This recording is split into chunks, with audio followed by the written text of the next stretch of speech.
Alexei was devastated when his mother died at the age of 70. Unable to accept her passing, and with a bit of cryogenic research, he took the radical and perhaps ghoulish decision to have her brain frozen and stored in the hope that one day science will be able to bring her back to life. I have hope for science. I hope it reaches the level when we will be able to produce artificial bodies, where my mother's brain would be integrated into. It's not only Alexei's mother's brain that has been frozen. Russian company Cryorus has 70 other brains and human cadavers stored at minus 196 degrees Celsius, along with 39 pets.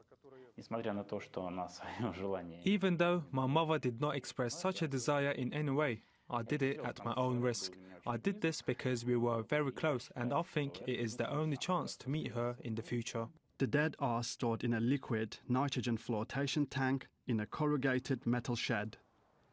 The company says 400 clients from 20 different countries have signed up for its after-death service, despite there being no current evidence that science will be able to revive them. What can we do for our dying relatives, or the ones that we love?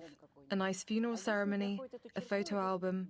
Our clients cross the line. They go further, proving their love even more. Cryorus and its commercial competitors believe that science will eventually break through to the other side, providing immortality to those with deep pockets and a never-say-die attitude.